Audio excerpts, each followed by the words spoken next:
నమస్కారం. మా అమ్మ. ఏం పేరక్క మీ పేరు? మంగయ్యకి ఏమవుతారు మీరు? మీరునా? డాడీ. మీరు కొడుకు అవుతారు. చనిపోయి ఎన్ని రోజులు అవుతుంది? 11 నెలలు అవుతుంది. కార్ యాక్సిడెంట్లో చనిపోయినారా? చనిపోయినాక కంపెనీ ఇఫ్కో నుంచి ఇన్సూరెన్స్ డబ్బులు వచ్చినాయా? వచ్చినాయి. ఎంత వచ్చింది? 2 లక్షలు. ఎట్లా ఉపయోగపడినాయి చెప్పండి. మీకు అప్పు ఎరువుల అప్పు 20,000 కట్టినాము. మాకు వాడుకుంటాము మిగతాది 180. నాకు మా అమ్మకి మేము వాడుకుంటాము. అంటే మాకు బాగలేదు పరిస్థితులు, అందుకని అప్పులు ఇప్పులు అన్నీ చేసుకున్నాము.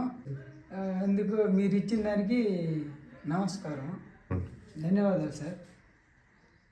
నమస్తే సార్, నా పేరు సుబ్రహ్మణ్యం. ఇఫ్కో కంపెనీ నుంచి డబ్బులు వచ్చాయి.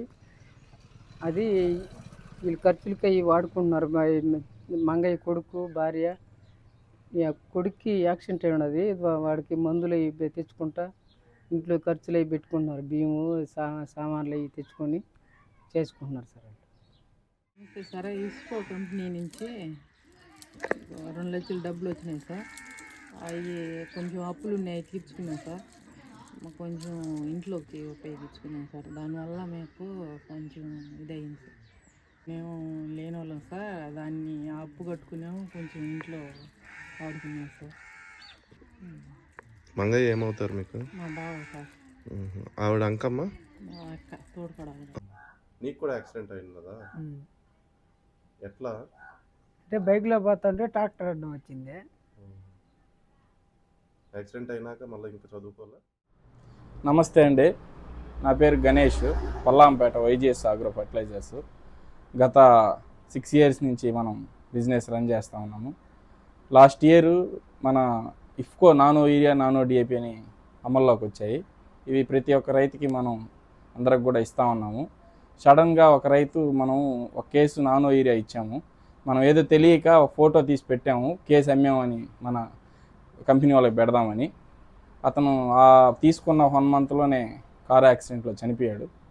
చనిపోయిన తర్వాత ఇఫ్కో కంపెనీ దిలీప్ గారు మాకు చెప్పారు, ఇంటిమేషన్ చేశారు, ఫలానా సంకటహరణ అని బీమా పథకం ఒకటి ఉందండి, ఈ విధంగా చేస్తే వాళ్ళకి 10 రూపాయలు వస్తాయి అని చెప్పారు. ఇది మనం అన్నీ ప్రాపర్గా వాళ్ళ కాగితాలన్నీ దిలీప్ గారికి పెట్టడం జరిగింది. ఆ రైతు మనకి 20,000 రూపాయలు అప్పున్నాడు. అది ఎట్లా మనకు వస్తుందో రాదో అనుకుంటా ఉన్నాము. ఫలానా దిలీప్ గారు చెప్పడం వల్ల మనం ఆ సంకటహరణ బీమా పథకం అతనికి అందేటట్టు కంపెనీ నుంచి 2 లక్షల రూపాయలు వచ్చింది. వాళ్ళ అకౌంట్లోనే డైరెక్ట్గా పడింది. మనకి ఆ అమౌంట్ 20,000 ఇచ్చేశారు. ఈ పథకం అనేది చాలా బాగుంది రైతులకు కూడా. ఇది ఒకటే కాదు, చాలా విధంగా IFFCO nano urea, nano DAP బాగుంది అందరికీ. థ్యాంక్ యూ అండి, నమస్తే. నేను ఇంటర్వ్యూ ముగించుకుని తిరుగు ప్రయాణంలో ఉండగా దారిలో నాకు మంగయ్య భార్య, కొడుకు కనిపించారు. ఎక్కడికి పోతున్నారు? నడిచిపోతున్నారా? ఎన్ని కిలోమీటర్లు? రండి అయిపోదాం, రండి రండి.